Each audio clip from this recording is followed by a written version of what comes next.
I wish to thank the Sisters of Mercy Professional Standards Rep Anne Skansky for her continued support. I wish to acknowledge the wonderful work of Margaret Tucker, who was the representative of the professional standards from the Rockhampton Diocese. Both have worked tirelessly to offer support, counsel and encouragement that has been healing for me. I want to acknowledge Bishop Michael McCarthy's commitment to do what he can to bring change. As Bishop Jeffrey Robinson has said, we can only hope that a better church will come about one day, and that is my wish too. I would like to address the Truth, Justice and Healing Commission. I believe something needs to be done to help all those who are suffering from the effects of physical and emotional, spiritual and sexual abuse. Please do something to help them work through their anger, sadness, grief and despair.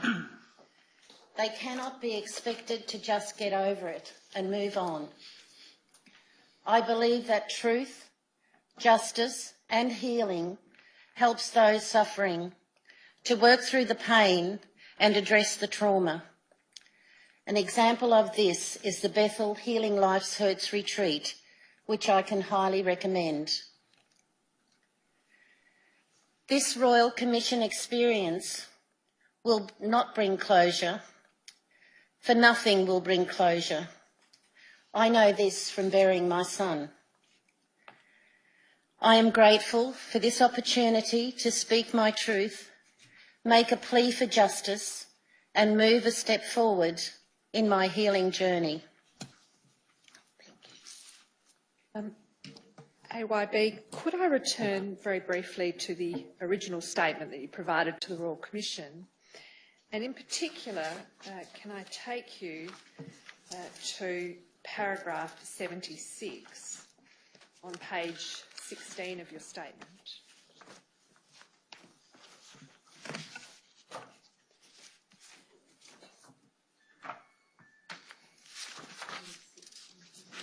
You have it in front of you? Yes. And this relates to the criminal proceedings against Father Durham? Yes. And you say in that paragraph that it still makes you angry when you think of what happened during the criminal proceedings? Yes, it does. And you also say that because you were too embarrassed to go into the detail of what he did to you and couldn't remember exact dates, it was your understanding that that is why the DPP only proceeded with the 6 charges of indecently dealing with you. Mm-hmm. Do you want to add anything or speak further about your recollections of the criminal process from your perspective? Well, I just felt terribly cheated. It was, I went through all that pain and suffering writing, I think I wrote 5 police statements, and it was reduced right down to 6 minor charges of indecent dealing with no penetration whatsoever. So I just felt terribly, I just felt used and abused all over again. And a member of the DPP's office said to me, there is no justice in the Justice Department. So I wondered why we all went through that pain and agony. And prior to Father Durham pleading guilty to the indecent touching or indecent assault charges, were you consulted about the DPP's decision to accept those pleas? No, I wasn't. I was just told that was happening, and I was really just, I felt so angry about it all because it just turned out to be a nothing charge.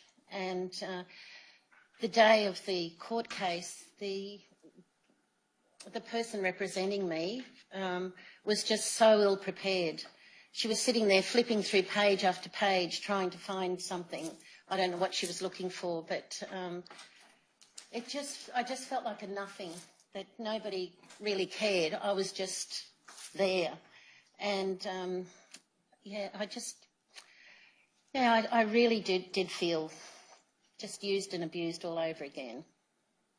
Can I now ask you some questions about a different topic? Can I ask you to turn to paragraph 18 of your statement on the bottom of page 18? Oh, sorry, paragraph 88 on the bottom of page 18.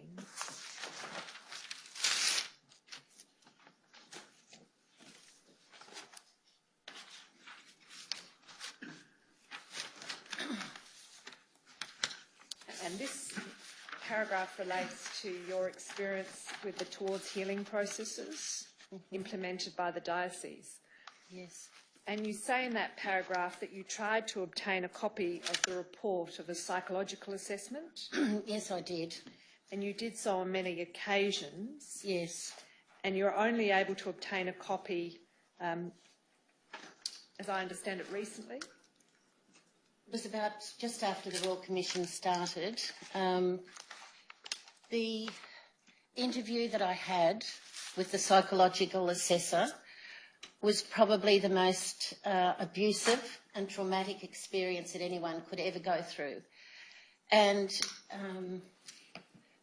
the person did not introduce himself. He did not want my husband present. He was very abusive. He provided no tissues, nothing. I was sobbing. And I believe that there was somebody behind a curtain or behind a folder because I could hear papers rattling. And I just needed to know what he had to say about me. So each time I asked the CCI for a copy of that report, because I did get permission from the person, the assessor, and he said I could have, saw no reason why I should not have a copy of the report. But each time I tried to get a copy, I was told that it would be too upsetting for me to read it. So I accepted that, but then I tried again and I was told again that it would be too traumatic. But I just felt, well, what are they hiding? Because I was there with my husband. We experienced that abusive interview. So can I ask you, what efforts or what did you do to try and get a copy of that report? I rang Patrick Monaghan from the CCI, and then because the Bishop of Rockhampton was the client, he had to check with the bishop. And between the two of them, they decided it would be too traumatic for me to read it. And that made me more interested. Well, what have they said about me? So I guess it became an obsession. I needed to see that report. And, you know, for a while I accepted the fact that, okay, they don't want me to see it, I'll accept that. But then there was always this little thing in my head saying, well, what did they say about you? Why don't they want you to see it? So when the Royal Commission was announced, I was able to obtain a copy then. So is this correct? Over the period between when you gave the interview and when you eventually obtained the report, where there were occasions where you persisted in trying to obtain the report and other occasions when you let it go? Yeah, that's true. And on the occasions when you let it go, was that in part because of the advice you were given that Yes, it would it is. cause you more harm? Yes, it is. Yes, thank you. I have nothing further. Nothing from Mr. Very briefly. Mr. Clergy. My name's Aaron Kernigan and I represent another witness, another survivor in this matter. I just have one question for you, which is in relation to something that you said about your experiences with the Bishop Heenan. And you spoke of how at the very start you found yourself confronting him, but then in your life experience after 1993, that changed. As he realised the gravity, I think is the word that you used. My question is, do you have any view or recollection about the time frame over which that change occurred? Well, I suppose it was a gradual change. In the beginning, I was very angry, and I guess as I began to heal, I began to realise that it was a journey that the Bishop was on as well as myself, and I do hold him in very high regard. Yes. And so I guess like any friendship, it's a gradual process. And is that time frame from the year 1993 that you're referring to? Yes, So it starts then yes. and then develops over that Well, that's period when I of first time. met the bishop in 93. And I don't want to put words in your mouth, so I'll suggest to you something, and if I'm wrong, could you indicate that? Was it your perception that in those early days, when the understanding wasn't there, it was because the bishop didn't have a full grasp of the situation you were trying to communicate to him? I'm sure he did not have an understanding. I think if it's something you're not doing yourself, it would be very hard to accept that other priests are committing sexual abuse. There are some really good priests around, and I'm sure Bishop Heenan is one of them. And it was probably so foreign to him that one of his fellow priests could be doing such horrific things. So, yes, it was a gradual process. And in that process, did you feel that you had an important role in having to educate him? I don't know whether I ever saw it as an important role, but I do believe that I have taught the bishop a lot. Thank you. Thank you. No questions, thank you. No questions, Ms. Needham. Mr. Kent? No. Just very briefly, if it please, Your Honour. My name's Kent. I appear for the state of Queensland, the Queensland government, as it were. Do you understand it? Can I just ask you about, you were taken a moment ago to paragraph 76 of your statement. Can I just ask you to have a look for a moment at paragraph 73? 73.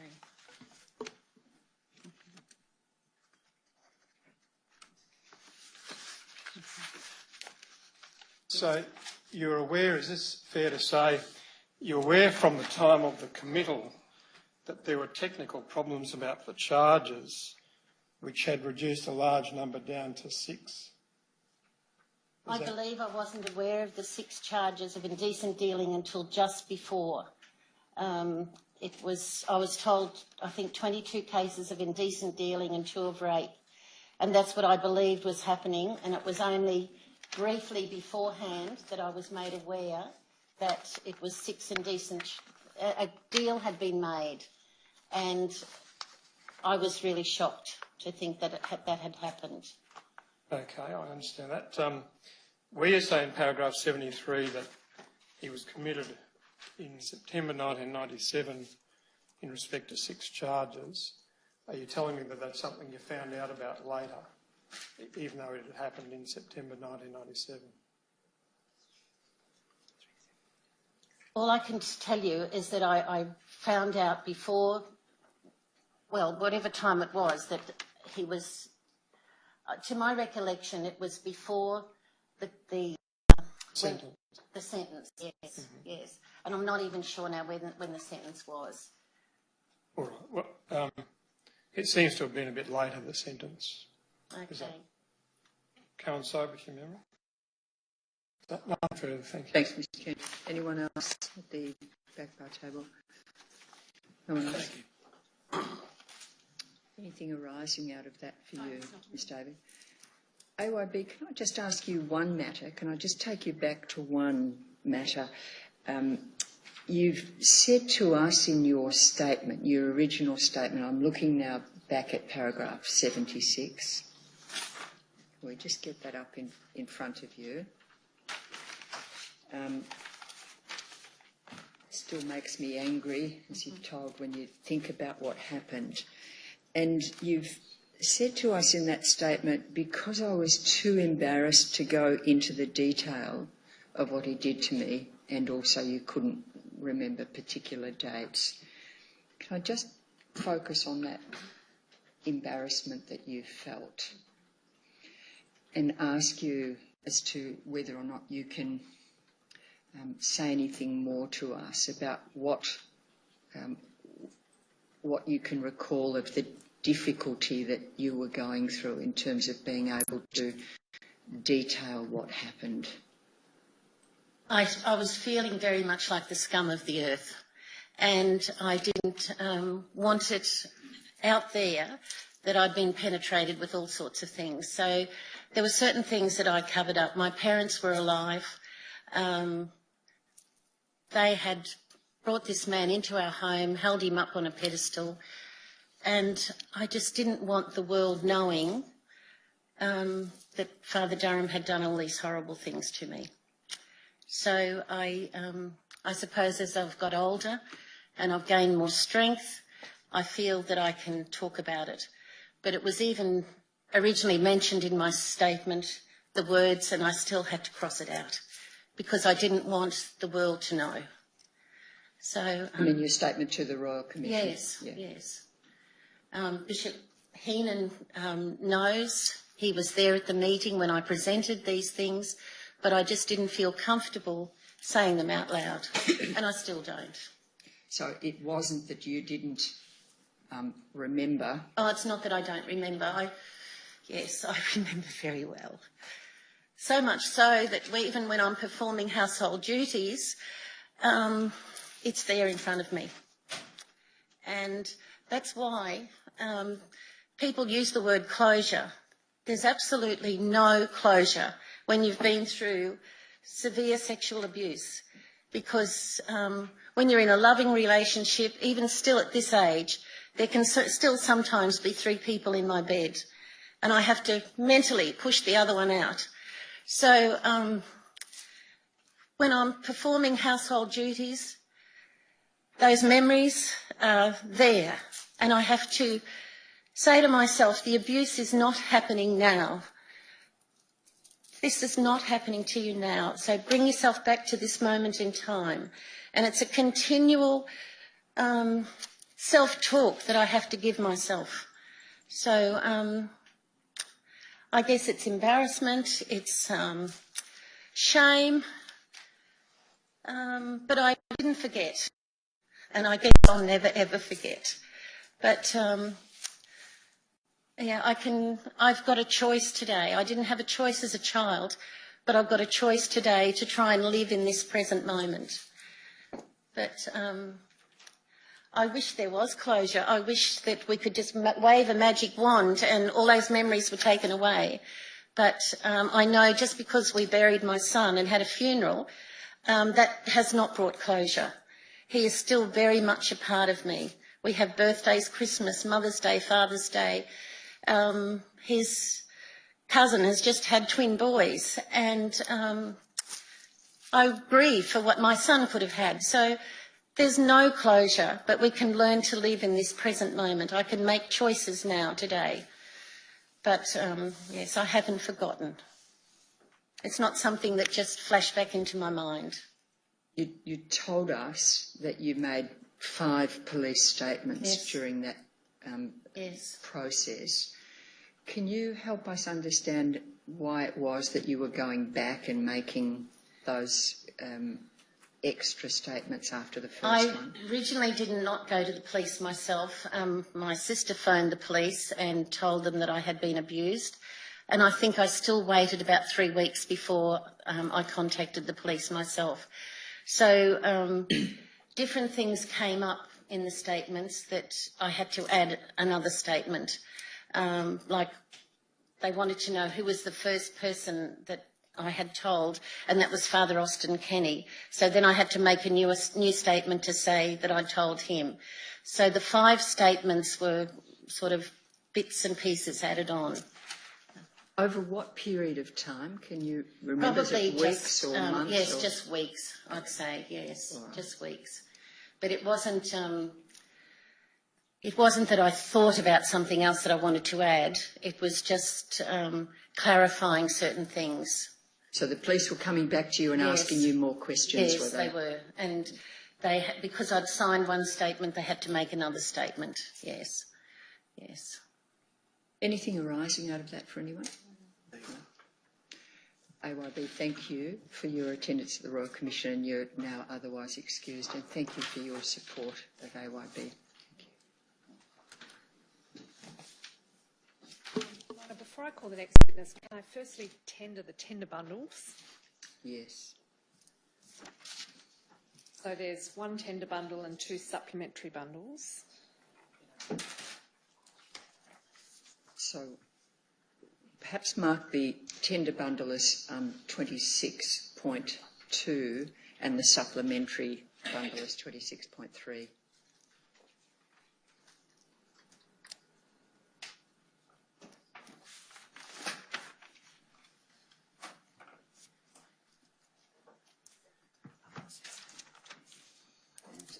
I call the next witness Mary Adams.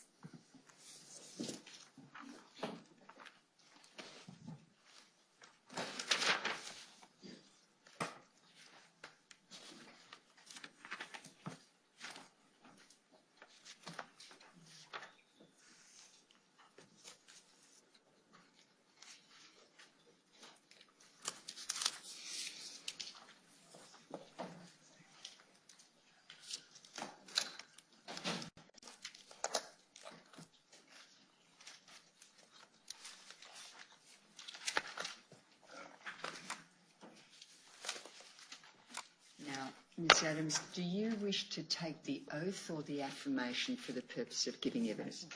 Affirmation. Could you just remain standing for us for a moment, please, and just repeat after me? I do solemnly, sincerely and truly declare and affirm that the evidence I shall give in this Royal Commission to this Royal Commission shall be the truth, the whole truth, and nothing but the truth. and nothing but the truth. Thank you, Ms Adams. If you just take a seat right where you are. Yep. Ms Adams, I understand you need the hearing aid, which should be just there.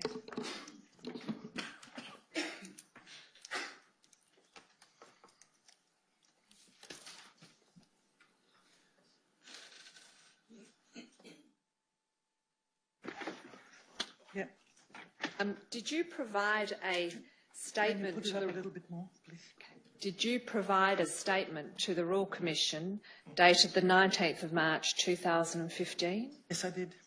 And prior to coming into the hearing room, have you had an opportunity to review that statement? Yes, I have. And is it accurate to the best of your recollection? It is.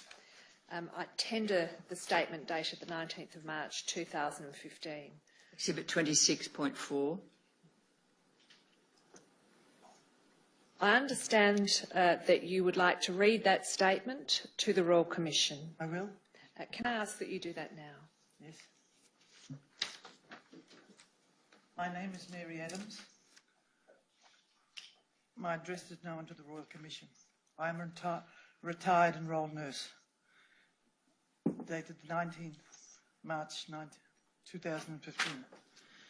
This statement made by me accurately sets out the evidence that I am prepared to give to the Royal Commission into institutional response to child sexual abuse. The statement is true and correct to the best of my knowledge and belief. In preparing this statement, I have been shown certain documents relating to my abuse at St. Joseph's Orphanage, Neerkol, where I refer to a document in this statement. I have used the document reference number, which appears on the top right-hand corner of the document to which I refer. I have not independently reviewed the St. Joseph's Orphanage Neerkol documents for which these documents have been drawn. The direct speech is referred to in this statement. It is provided in the words to the effect of those which were used to the best of my recollections. So, the background. My full name is Mary Adams. I will be 65 years old in August this year. I have also been known by the name of Mary Ether. I have 3 children and have been a single mother throughout their lives. I have never married by choice.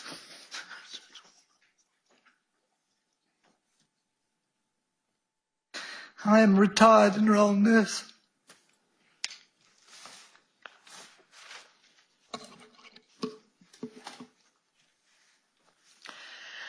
Neerkol. I was placed at St Joseph's Orphanage in Neerkol on May the 1st, 1951, at the age of 9 months. I recall that my mother was experiencing financial difficulty, and applied to the Queensland state government to have my brother, my sister, and me placed in Neerkol. At the time, was about 2 years old,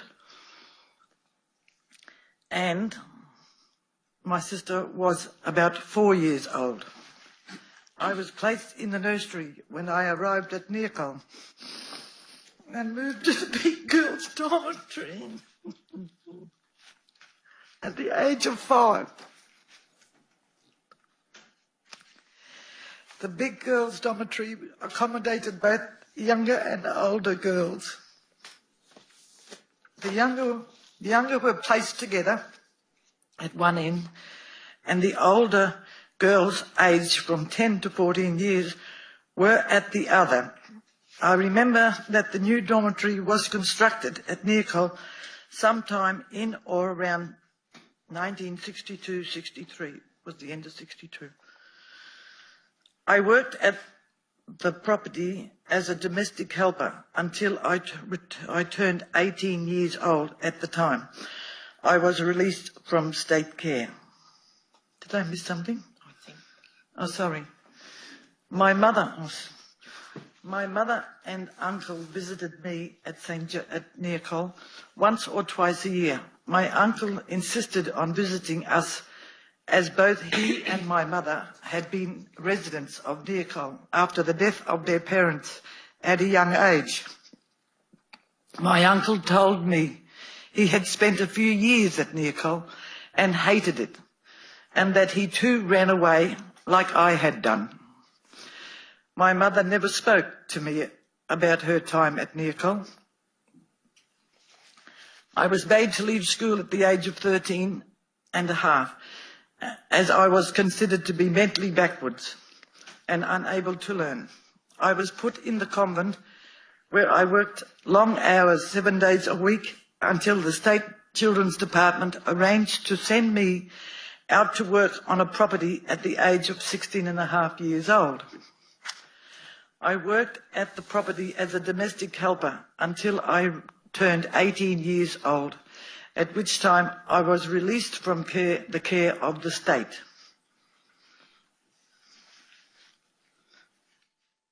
The physical abuse. During my time at Neerkol, I was emotionally, physically and sexually abused. I regularly wet the bed and was punished for this each time it occurred. Each morning, the nun or the staff member in charge would do their rounds and check to see who had wet the bed. Those of us that did were made to carry our wet sheets to the dining room.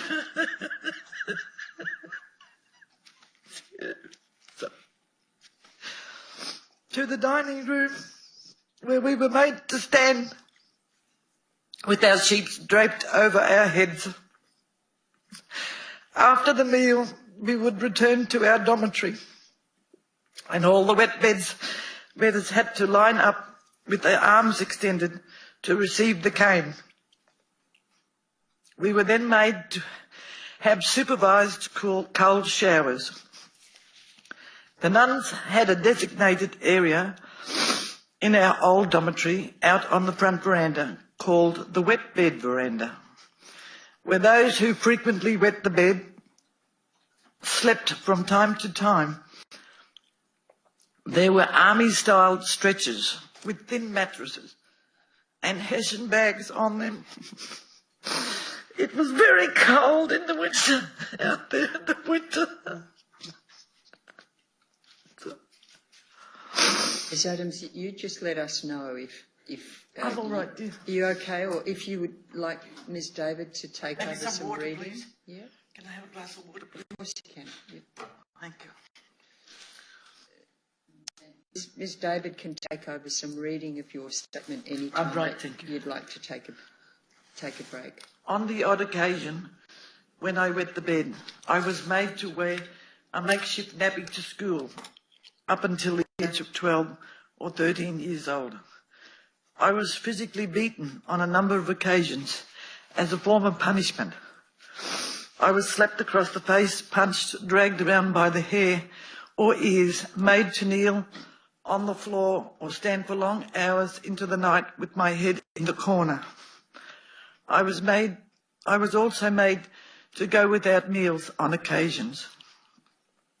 I remember being severely whipped by the nun in charge, Sister Mary Frances Regis, one night when there was an electric failure and pandemonium erupted in the girls' dormitory. The girl that slept next to my bed let out a blood-curdling scream. At the time, I was over at my friend's AYC's bed brushing her hair. We were not allowed out of our own beds after lights out, so I hastened to get back to my bed. I managed to make my way back back to my own bed before Sister Regis arrived in the dormitory. The girl told Sister Regis that somebody had pulled her leg from under her bed. As no one would own up to doing it, and because I was in the bed next to her, I was hauled out onto the veranda by Sister Regis with another girl, and she asked us in turn, who pulled the leg? I could not have done it because I was at AYC's bed, but was fearful of telling Sister Regis this, as I was out of bounds at the time. I told Sister Regis that I did not do it, and the other girl said the same thing. Sister Regis then made us both bend over and touch our toes, and she belted into us with the blue rubber skipping rope repeatedly on the back of our legs and bottom. Sister Regis then went back to her room, the cell. She left us standing there. Sister Regis came back a second time and asked the same question. The question was the same, so she bent us over again and continued to flog us. At the time, our legs were well and truly covered in welts. Sister Regis then went back into the dormitory again and said to the other girl, I said to the other girl, one of us is going to have to say we done it, because we are going to be here all night otherwise. Said she wouldn't tell. So when Sister Regis came back, I told her I did to put an end to it. Sister Regis went berserk as she belted me with the rubber rope for lying and putting the other girl through this punishment. I was in pain for days and had great difficulty to walk or sit or sleep. I had welts on my body for days after. I remember Father Anderson, who coached us in netball, making angry comments to the nuns about the exposed marks on the back of our legs as we had to play tournaments against other teams in Rockhampton.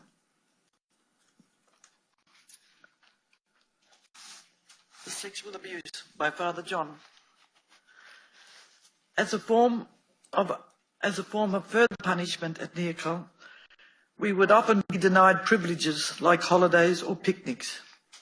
In August 1962, at the age of 12 years, I was punished with a group of girls for going out of bounds behind the school.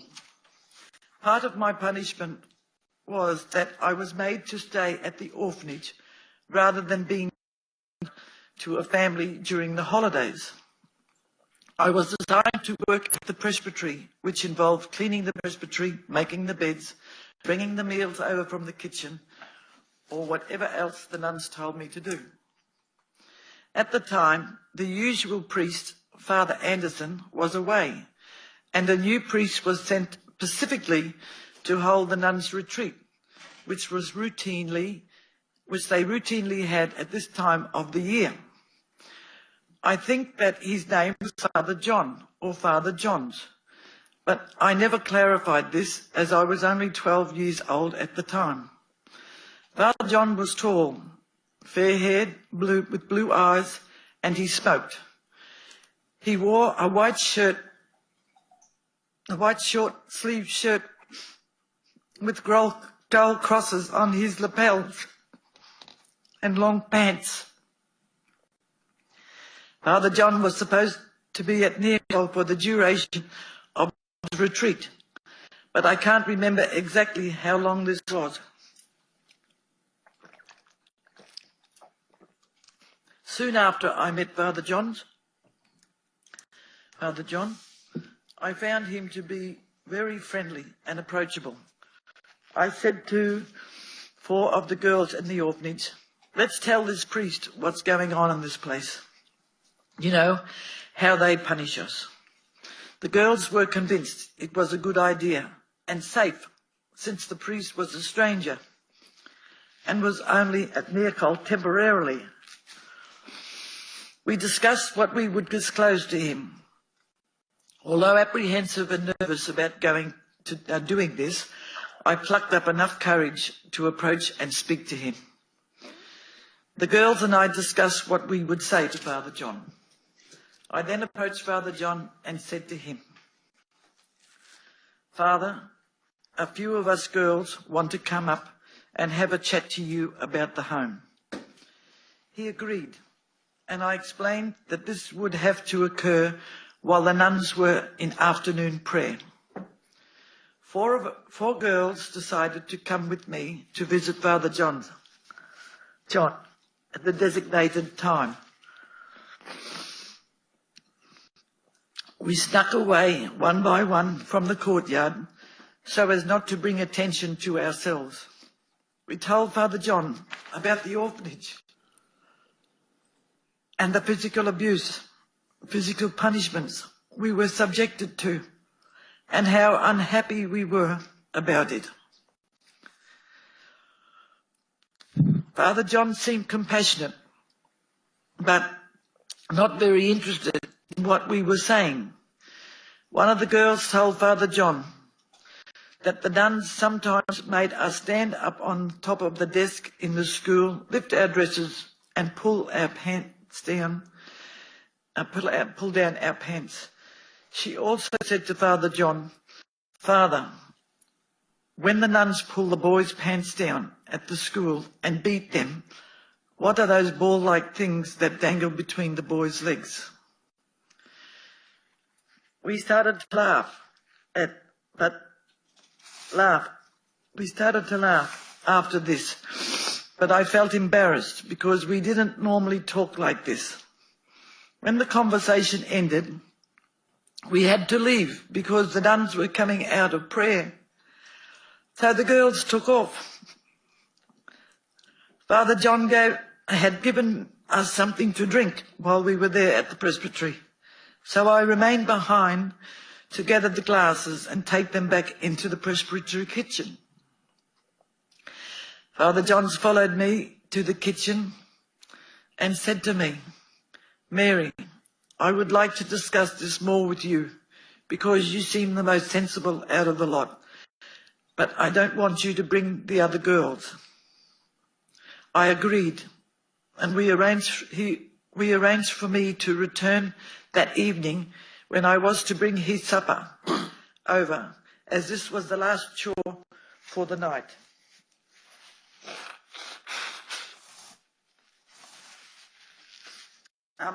I returned to join the girls and took AYC aside and told her that what the priest had said and arranged. I thought at the time it was strange that he should ask me to come back on my own. I asked AYC to come with me and hide at the side wall of the presbytery where we had gathered that afternoon so she could hear the conversation. so she could hear the conversation.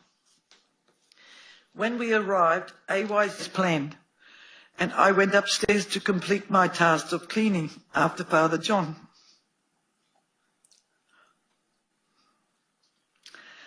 Father John followed me and asked me to come with him back into the office. I sat at the entrance of the office where he indicated that I should sit. I sat in a big black armchair near the desk, and he was on the opposite side of the desk against the wall. Father John started to tell me how he had worked with a lot of boys. I thought he was talking about a place called Boys Town. We had a little chit-chat until he ventured onto the subject of Adam and Eve and the Garden of Eden. I felt uneasy about the way the conversation was heading, as we did not discuss these sort of things in the orphanage. And I began to get nervous and started fidgeting. Came around to stand in front of the chair I was sitting in, and he said, "I'm going to help you relax." He then pulled out of his trouser pocket a silver fob watch and began to wave it side by side in front of my face and made me say, "I'm tired, I'm sleepy." I began to laugh because I remembered seeing something similar at Sideshow Alley at the Royal Show, and the hypnotised people would do funny things. Father John's demeanour changed. His tone of voice became stern and animated. He told me not to be so silly. I got scared and pretended to sleep like I had seen the people do in Sideshow Alley. After pretending to fall asleep, Father John picked me up out of the chair and carried me into the bedroom closest to the office. Father John laid me on the bed, and I kept my eyes closed. My mind was racing. I heard Father John fumbling, so I slightly turned my head to the side to see what he was doing. He had taken his pants off and was only dressed in his white short-sleeved shirt on with the gold crosses on his lapel, and his penis was erect. I remember feeling very shocked and terrified, not knowing what he intended on doing, as I had never seen anything like this before. I just remembered I froze. He came over to the bed and proceeded to lift my dress right up. I removed my pants and spread my legs apart. He started rubbing my vagina. I still pretended to be asleep, but my mind was racing. I was terrified and panic-stricken, not knowing what to do. Father John got on top of me and was rubbing his penis up and down on my vagina. He then tried to put it into me. It began to hurt me, so I started to react. I started to cry and became hysterical and yelled, "Father, you are hurting me." He persisted to put his penis between my legs, which I had closed together. I had become hysterical, crying, trying to push him off me, but he kept on going. All I could focus on was the crosses on his shirt.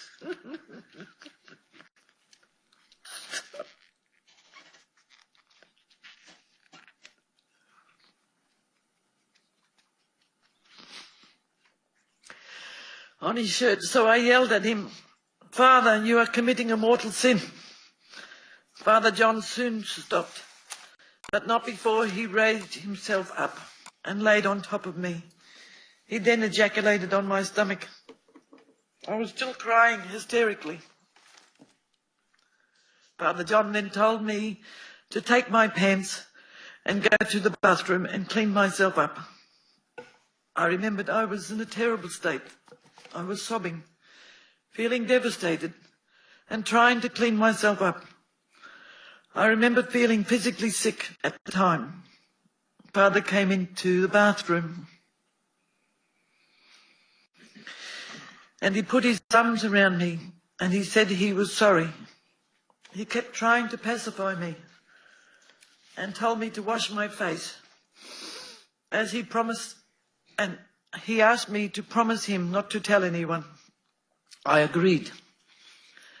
I went and all the girls were in bed. I straight over to AUIC's bed. I was still very upset. I told her that something terrible had happened to me. And I couldn't tell her what had happened. But I said that I would tell her when I left this place. AYC told me that she knew something bad was going on, but got scared and went back to the dormitory. The next morning, I had to go to the presbytery and take the breakfast to Father John. I was still distressed, back to the dormitory. The next morning, I had to go to the presbytery and I remember only one other interaction with Father John, when he asked me if there was any way he could get into Rockhampton. He said to me that he wanted to go and see the bishop. I thought that he might be going to confession. I told him that he would have to ask Mother Superior if he could use the car, or that she could take him to Rockhampton. I don't remember anything else about Father John after my abuse. I remember I didn't tell anyone about Father John, nor I never told anyone about what Father John did to me while I was a resident at Neerkol. The nuns at the orphanage had raised us to be fearful and to be scared, and I was scared that if I told anyone, I might be sent away to another institution. The nuns threatened us children with sending us away, so I was always terrified that might happen to me. I also felt guilty about what happened.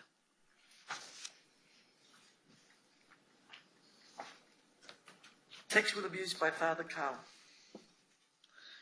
During the late 1950, early 1960, I was billeted out to a lady named in Mackay during the holidays. This took place three consecutive years. He attended Mass regularly and used to prepare the church hall for weddings. I used to help her with the preparations. Father Carl was the priest at the church we attended. The lady attended Mass regularly, and I would have to go with her.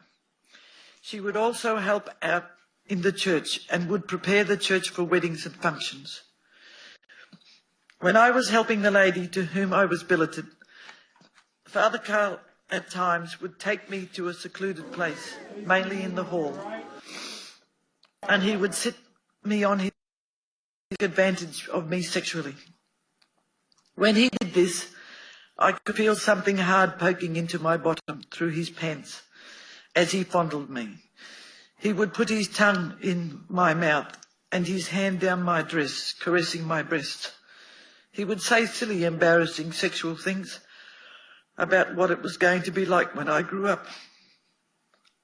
Father Carl bought me presents each time I went to Mackay. He bought me a clock radio, a watch, and a manicure set. I did not tell anyone about Father Carl, what Father Carl was doing to me. I felt that he had authority over me and that he and the staff at Neerkol could do what they wanted to me. Father Carl continued to sexually abuse me. Each year I visited. I told the staff at Neerkol, at the orphanage, that I did not want to go back to stay with that lady, but I was made to. Disclosure of abuse to police. and to the Honourable Kev Lidgard, MP. In or about 1996, I was watching the news when it was reported that the Minister for Families and Community Care, the Honourable Kevin Lidgard, had tabled serious allegations that he had been receiving about Neerkol. I could not believe what I was hearing. I was so overwhelmed, and my immediate reaction was to scream and jump for joy. After I had put the children to bed, I started to write a letter to the Minister about my experiences. I rang the sexual abuse helpline that was set up and was directed to ring the police in Rockhampton. My brother was living with me at the time, and when he arrived home, I told him about the news.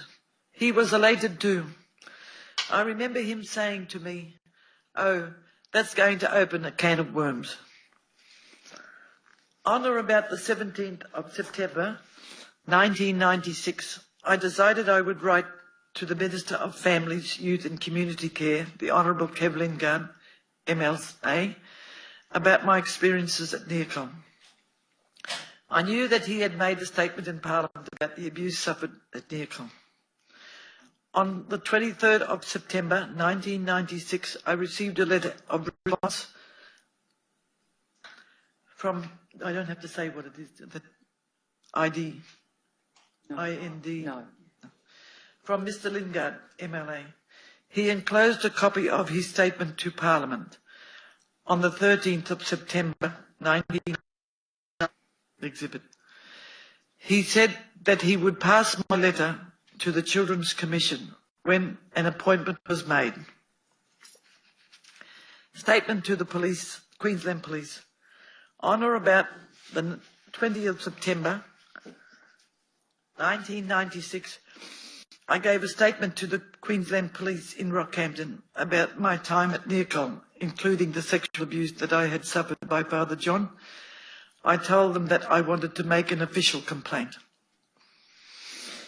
In or about October 1996, I was contacted by the police investigating the matter again, and Father John had been located in Brisbane. I was later told by the police that it might be the Father John that sexually abused me, but he was old at the time, residing in a nursing home and could not be contacted. The police asked if I had any other information to help identify Father John. The police eventually provided the information to the Crimes Commission, and the Crimes Commission visited my home. Ultimately, the Crimes Commission and the police came up with nothing. Disclosure of abuse to the Diocese of Rockhampton. Because of the inability of the police to correctly identify Father John, I decided to contact the Diocese of Rockhampton to see if they could help me identify and locate Father John. On the 1st of October 1996, I telephoned the diocese and asked to speak to the bishop or bishops, to the archbishop or bishop of the diocese about my abuse. I was told that the Bishop John Heenan, was unavailable. I have been shown a copy of the file note which accurately records that conversation. I did not end up speaking with anyone from the diocese at the time. I did not separately report my abuse to the Sisters of Mercy at the time. The formation of the Neerkol support group. Sometime after I received a letter from Kev Lidgard, I contacted a friend, a former resident of Neerkol, who I knew had a list of current addresses of Neerkol ex-residents who had attended the reunion. I contacted my friend to obtain the former residents' details so that we could address our grievances collectively. I also discussed with my friend Mr. Kevlin Gard's statement and the statements that the diocese and the Sisters of Mercy had made, saying that there was no evidence to substantiate the allegations and that the allegations were slanderous. The initial attitude of the sisters and the diocese made me furious. I could not believe that they were refuting the abuse that we had suffered, without first establishing the reason for such accusations. Instead, it was a defensive reaction. It made me think that we needed to organise a meeting amongst the former residents to discuss our grievances and need for redress. On 24th of April 1997, myself and another former resident wrote to the former residents of Neerkol about the recent publicity surrounding Neerkol.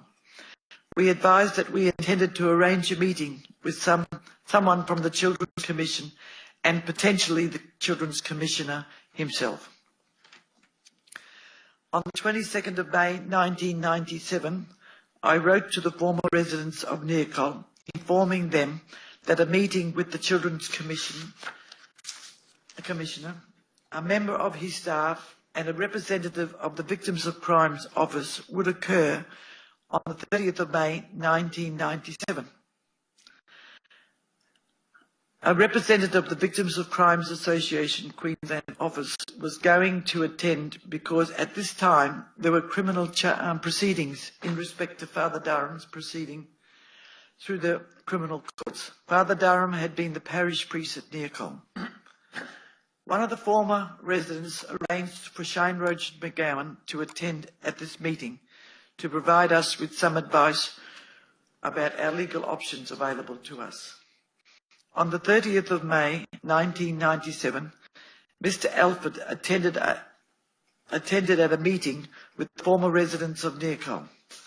Also in attendance were representatives of the Victims of Crimes Association Queensland, an employee from the review unit at the Children's Commission, and Simon Morrison from Shine Roach and McGowan solicitors.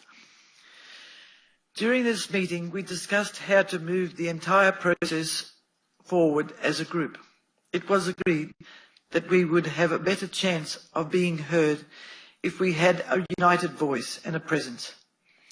At the conclusion of the meeting, the former residents who were present decided to elect a committee. It was called the Neerkol Action Support Group. I was elected as Joint Secretary and Treasurer. During this meeting, one of the former residents recommended that we approach the diocese and the sisters to see if they would fund a self-help group and also the Neerkol Action Support Group. It was also recommended that we approach the state government for funding. The former residents voted in favour of both recommendations. I have been shown a copy of the minutes from this meeting, and these minutes accurately record my memory of this meeting. Shortly thereafter, the Neerkol Action Support Group engaged Shine Roach and McGowan to act on behalf of former residents to seek compensation against the Catholic Diocese of Rockhampton and the Sisters of Mercy. It was agreed that we would act on a no-win, no-fee basis. Meeting with the Children's Commission, an independent mediator, and the sisters. On the 11th of June 1997, we had our first meeting as the Neerkol Action Support Group at the Children's Commission.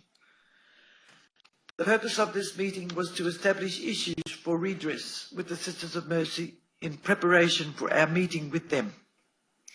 At this meeting, the members of the Neerkol Action Support Group determined that the agenda would be a written apology, acknowledgement of our grievances due to the previous denials, financial support and counselling, a budget to run the Neerkol Action Support, as well as a financial support for the Neerkol residents attending at the criminal proceedings.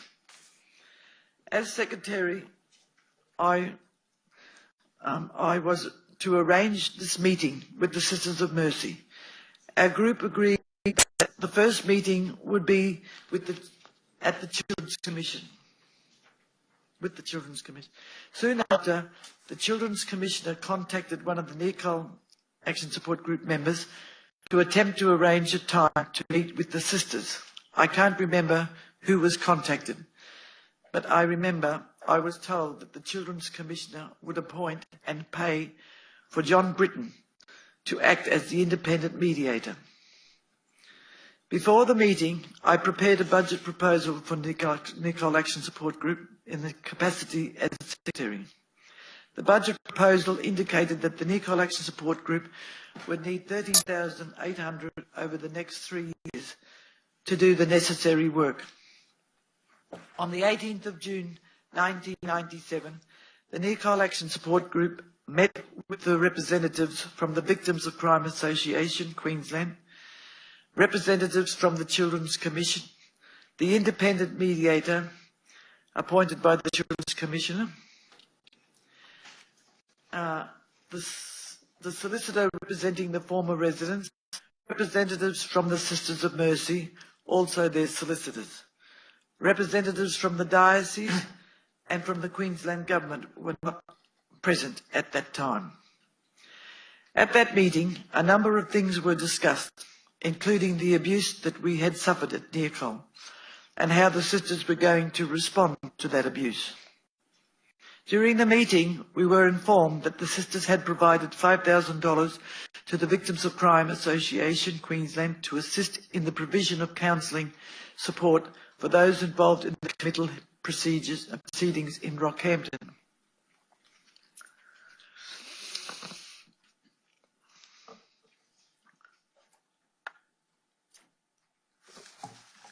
The sisters also considered my budget proposal. They informed us that they would fund the Neerkol Action Support Group activities to the amount of $13,000 for the next 6 months, and that in addition, counselling would be provided to the former residents through its Professional Standards Committee. There was a decision during the meeting about whether the sisters would be, and if so, the contents of the forum for such an apology would be made. It was agreed that the sisters would go away and draft an apology for the Neerkol Action Support Group to consider. There was also extensive discussion about the compensation issue, as many former residents of Neerkol did not want to go through adversarial court proceedings and preferred an out-of-court settlement, as the legal obstacles were stacked against them. I have been shown a copy of the minutes from the Assistant to the Children's Commissioner, Anne Louise Nielsen, recorded the minutes, but they are an accurate record of my memory of that meeting. Following that meeting, the Children's Commissioner of Queensland issued a media release by consent of all parties. On or about the 5th of July 1997, the Neerkol Action Support Group met with our solicitors to discuss compensation. It was decided that we would proceed to commence a class action seeking compensation from the sisters and the diocese and the state government. The second meeting with independent mediator and the sisters. On the 15th of July 1997, the committee members of the Neerkol Action Support Group met again with the independent mediator and the sisters, their solicitors and the solicitors for the Neerkol Action Support Group. The Children's Commissioner was not able to attend this meeting. At this meeting, there were three main issues: the apology, counselling and funding. It was agreed that the compensation issue would be discussed by the lawyers at the end of the meeting. During the meeting, the solicitors, the sister Diane Rowan, read out the draft apology on behalf of the sisters. When I first read the draft, I thought it was just an excuse and played down the severity and extent of what happened to us at Neerkol. I was really angry, as were many others of the Neerkol Action Support Committee members who were present at the meeting. The independent mediator suggested that we take a break to consider the apology and then come back. When we came back, it was decided that the Neerkol Action Support Group would go away and discuss the apology further with its members and then report back at the next meeting. At the end of the meeting, the solicitor for the former residents informed the independent mediator that the question of compensation had not been able to be resolved and that it was anticipated that legal proceedings would be commenced in the coming weeks. It was agreed that the compensation issue would be removed from the agenda and that the sisters would continue to provide counselling and funding for the funding of the Neerkol Action Support Group. I have been shown a copy of the minutes of that meeting. These minutes accurately reflect my memory of that meeting. On the 27th of July 1997, I and other Neerkol Action Support Group committee members attempted to draft an appropriate apology to be shown to the former residents and at that next meeting of the Neerkol Action Support Group members. We also decided to invite the Bishop of Rockhampton to attend at the next meeting. In early August 1997, I contacted Bishop Heenan to see if he could attend the next meeting of the Neerkol Action Support Group. On the 12th of August 1997, I received a letter from Bishop Heenan stating he was unable to attend at our next meeting. On the 16th of August 1997, the Neerkol Action Support Group Committee met with the former residents to consider the apology which myself and other committee members had drafted. At the time, the revised apology was read out. The former residents resolved by majority that this apology would be provided to the sisters. Shortly after this meeting, I provided a copy of the draft apology to the sisters. In the intervening weeks, we corresponded with the sisters to attempt to finalise the draft apology.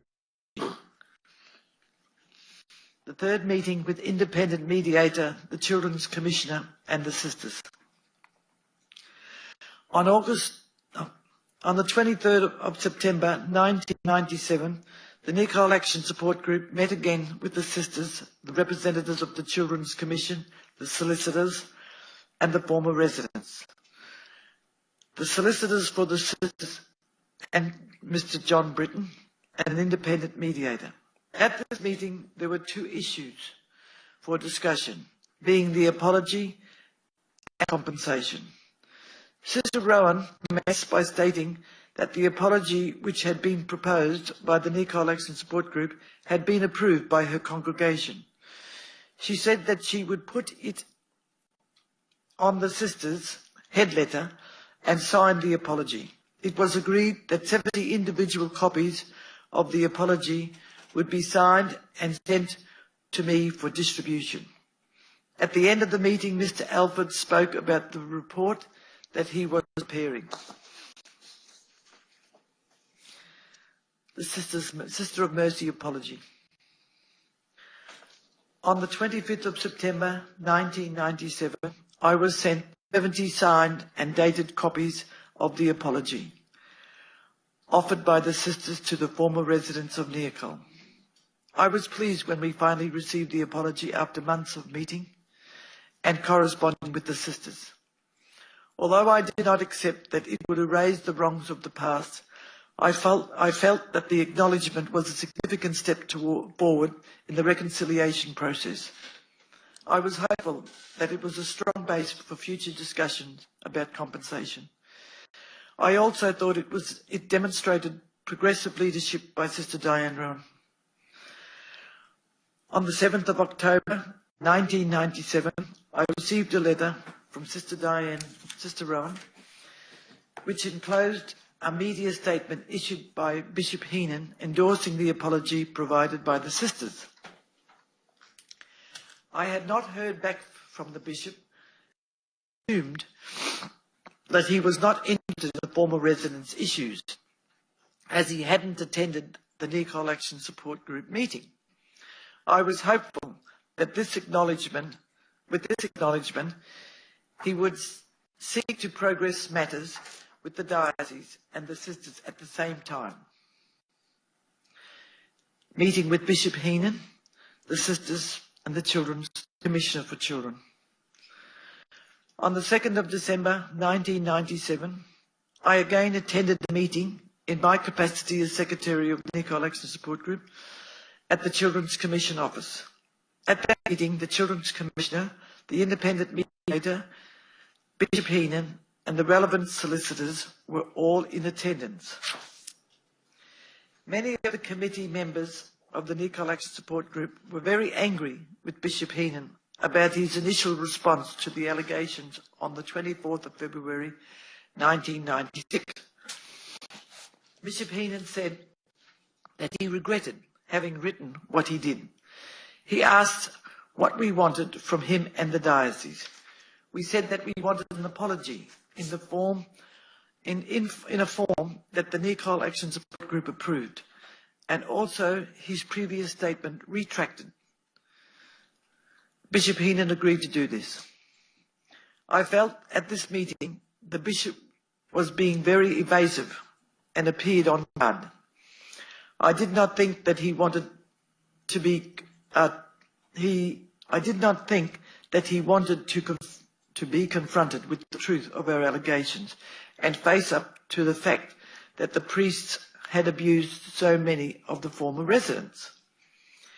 In February 1998, Bishop Heenan, on behalf of the Catholic Diocese of Rockhampton, issued a written apology to the former residents of Neerkol.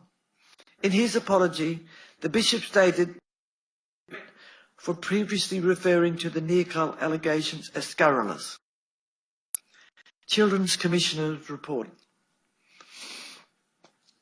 In July 1998, Norm Alford published his preliminary report entitled Allegations of Abuse of Former Residents of St Joseph's Home, Neerkol, Rockhampton in the 1940s, 50s and 60s. When I read this report, I was devastated. It didn't address any of our allegations of abuse as I expected. I thought it was another example of obstacles preventing the Church and the government from accepting responsibility for what had happened at Neerkol. I did not understand why the Department of Families, Youth and Community would not give the Children's Commission our documents. What was the point of the government appointing a Children's Commission to look into Neerkol allegations if they didn't ensure that the Children's Commission could access the relevant files? It seemed to be another failed attempt to acknowledge what had happened at Neerkol. The Ford Inquiry. In May 1999, the report of the Commission of Inquiry into abuse of... Sorry, I have to talk. Sorry, thank you. In September 1998, I made a written submission to the Ford Inquiry on behalf of the former residents of Neerkol. On the 5th of October 1998, I gave oral evidence at the Ford Inquiry. In May 1999, the report of the Commissioner of Inquiry into Abuse of Children in Queensland Institution, the Ford report, was published. It included a number of recommendations. On the 25th of August 1999, the Queensland Government, along with the heads of various churches, published an apology to those harmed in Queensland institutions during their childhood. With the sisters, we had input of the apology. However, we had not engaged with the Queensland Government about the words of their apology. Because of this, when I read the apology, I did not feel like it was very personal. I felt like it felt like just words on paper. As part of the fallout from the Ford report, a Ford monitoring committee was established. Its purpose was to ensure that the recommendations were being implemented. I was appointed to this committee. I found it very daunting and stressful in the beginning, but would now describe it as a very challenging, privileged and memorable experience in the healing process.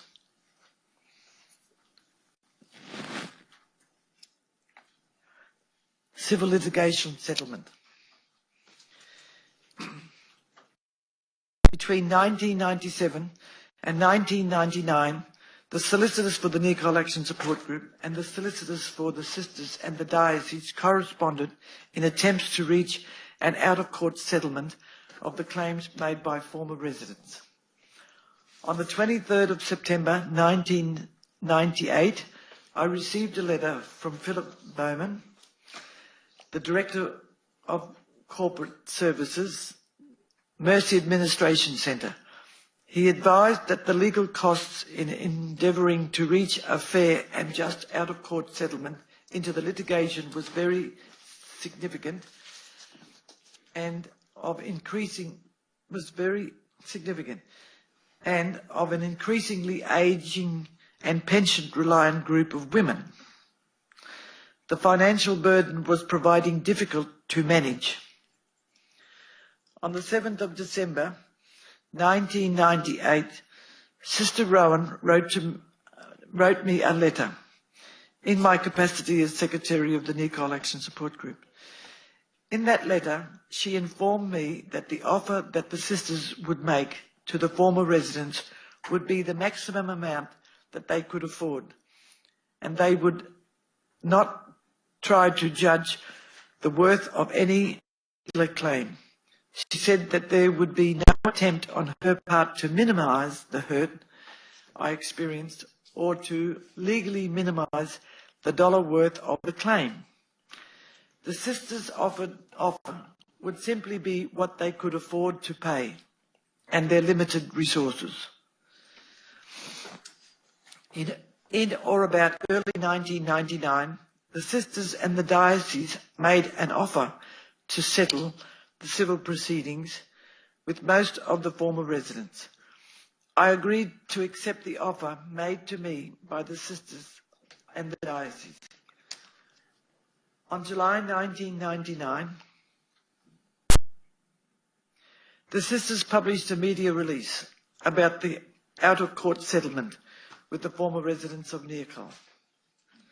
In August 1999, I signed a settlement agreement and received $20,000 in total from the Catholic Diocese of Rockhampton and the Sisters of Mercy in settlement of my claim against them. I was aware that other members of the Neerkol Action Support Group also received sums of money as part of the settlement. At all times, I appreciated that the sisters had limited financial means to pay us compensation. However, no amount of money can ever give back my childhood, my loss of confidence, my lack of formal education, my dignity, my self-esteem or self-worth.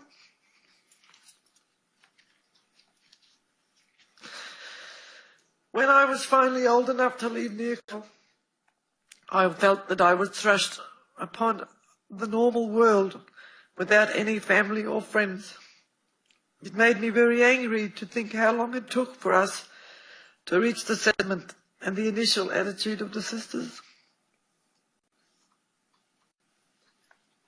After the settlement of the civil proceedings, I received a letter from Sister Rowan informing me, in my capacity as the Neerkol Action Support Group, that the sisters, through their Professional Standards Committee, were committed to helping with the provision of counselling and other professional services would remain, notwithstanding the settlement of the civil claims. Queensland Government Redress Scheme. In or about June 2008, I applied for level 2 ex gratia payment under the redress scheme. In November 2008, I received level 1 ex gratia payment of $7,000. In 2009, I applied for level 2 ex gratia payment under the redress scheme. I received level 2 ex gratia payment of $33,000 in September 2009 as a result. I found the application process required me to revisit traumatic memories. The level 2 payment required me to provide details of my abuse so that I could be assessed and a determination made about the seriousness of my. I did not think it was fair that I had to sign a deed of release. If I was to receive my payment releasing the state government from all past and future claims arising out of my time at Neerkol, the Queensland Government Redress Scheme. In the past, I was so immersed in my work that was entailed in various advocacy groups, and the years it took with what evolved with the Neerkol Action Support Group, all the subsequent inquiries and my own employment, and also running a house as a sole parent, I had little personal time to attend to pursue my own complaint. Finally, on 22nd of August 2011, I met with Bishop Heenan at the office of Pat Mullins. I again told Bishop Heenan about my time at Neerkol, including that I had been sexually abused by Father John. On the 16th of September 2011, I received a letter from Bishop Heenan. In his letter, Bishop Heenan said that he had made further inquiries of Father John, but had not been able to identify him. I felt frustrated by this, as I believed that no real effort to locate Father John was made. Bishop Heenan told me that there were very limited records kept at the time, but I remembered that the staff at Neerkol kept diaries each day. I still do not think that Bishop Heenan made any real attempt to identify Father John. I felt let down by all institutions who cared for me and was unable to bring any closure to my pain.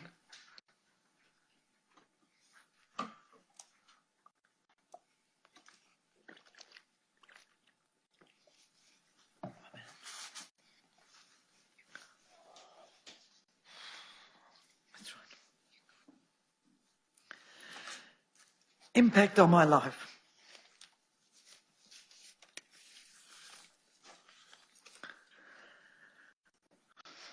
My childhood experience had left me, no matter how much I tried to bury these memories in order to move on, has never left me. When I became a mother of 3 boys, I was constantly tormented with the thoughts about why the powers that be had seen fit to treat children in such an inhumane manner.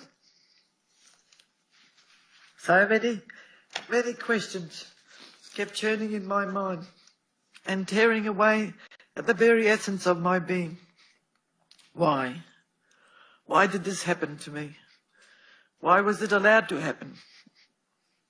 My experience distorted my views of the world, my life and its meaning and its very existence. It has been a struggle to remain on top, to keep on keeping on. Yet, on the other hand, it would be so easy to seek final peace in the long sleep which a number of my comrades have chosen.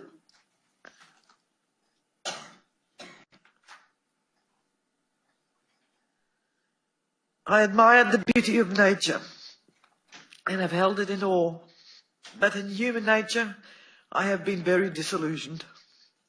It wasn't until I ventured to the East that I learned of human values.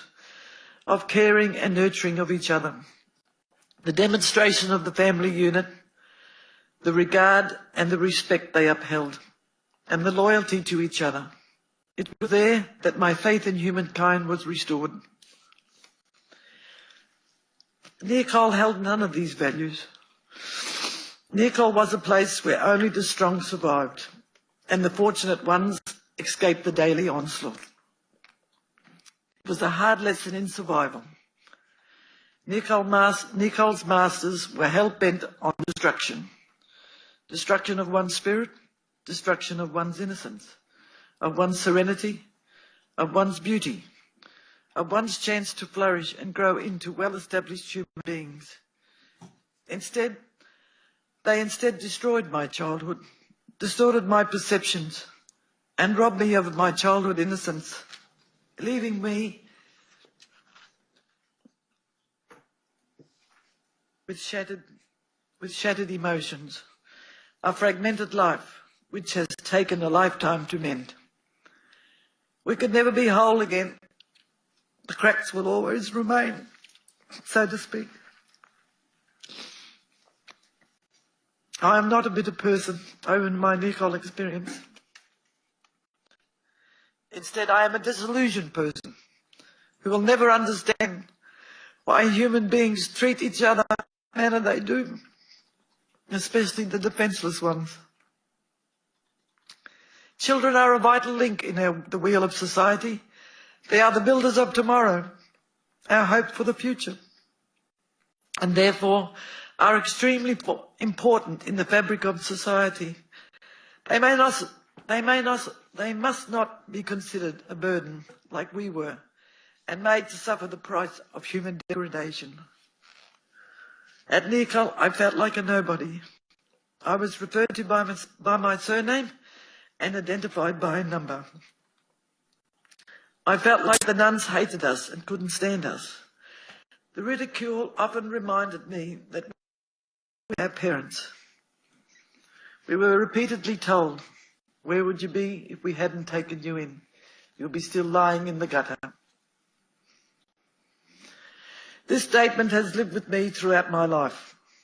Our education was which made it impossible to learn in such an environment. It impacted greatly on my life, as I was virtually illiterate when I left Neerkol. I had very little self-esteem and would suffer anxiety attacks and endless worry. That said, I have always found time to help others, but have found it difficult to help myself. I feel very few can understand. The abuse I suffered has impacted multiple generations. When running the Neerkol support line, there were many times when I would have angry or abusive phone calls that my children would overhear at times. And at times ex-residents would come and stay with us so that I could help them prepare their statements for hearings. As a result of this and being overloaded, this work triggered my anger and frustration, which disrupted my family life. I think the Church on the whole needs to change their attitude and protocols towards the victims of child sexual abuse. I believe the Church put their own concerns in the forefront to avoid any scandal. No healing can take place on a communal level until the Church takes ownership and comes to terms with the truth. I feel it should have been the Church's responsibility to coordinate the response to our abuse and to reach out to survivors. It should not have been the survivors who have had to facilitate the responses. As a child, I did place all my beliefs wholeheartedly in something that I felt gave me the strength to endure.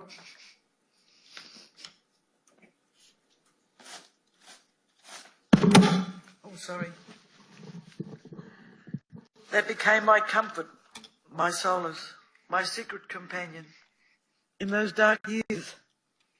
Someone to reach out to in those difficult and unbearable times.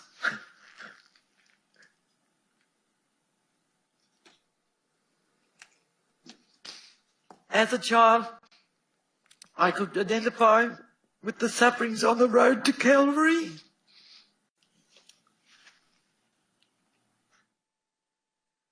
My beliefs were shattered by the actions of his representatives, and I have never forgiven those violations and the abandonment I felt.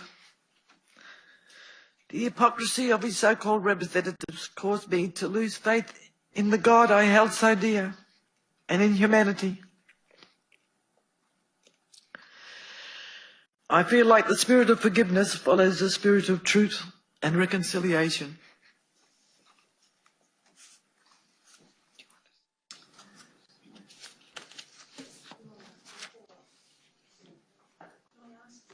Be given the option of whether she would like to have a short break or whether she would like to continue. Of course.